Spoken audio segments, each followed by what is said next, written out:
Pada sebuah pidato penasehat agama tahun 2018 lalu, Donald Trump menyerukan semua evangelis untuk merebut Melayu. Lebih spesifik, menyebut nama semangat Minangkabau.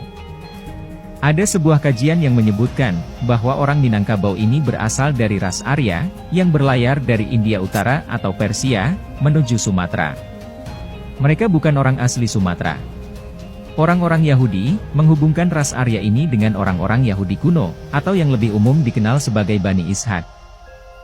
Nabi Muhammad pernah bersabda, "Apakah kalian pernah mendengar suatu kota yang terletak sebagiannya di darat dan sebagiannya di laut?"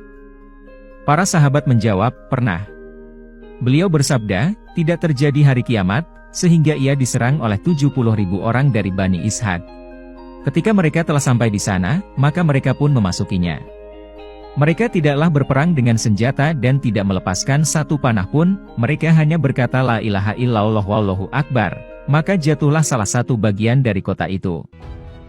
Perawi hadits berkata, "Saya tidak tahu kecuali hal ini, hanya dikatakan oleh pasukan yang berada di laut."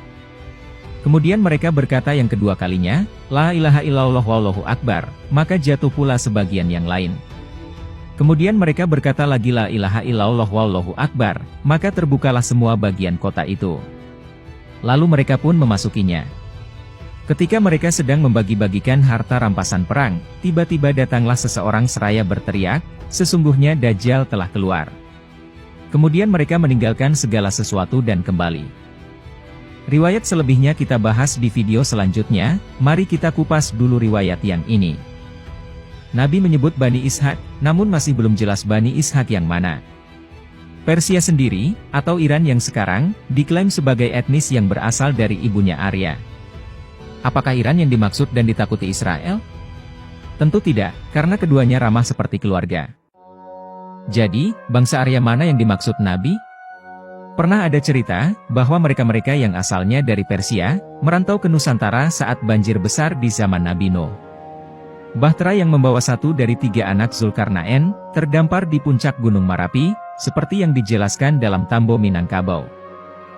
Kemampuan Minang dan Israel, dalam hal persenjataan dan teknologi, memang seperti langit dan bumi. Namun, Yahudi percaya, suku ini bisa membuat 5 negara bekerja sama sekaligus membantu mereka. Mereka berpikir, bahwa tidak mungkin suku yang serupa dengan mereka dapat mengalahkan mereka, kecuali jika Tuhan memberikan tabut rahmat kepada suku ini, seperti apa yang diklaim oleh orang-orang Yahudi.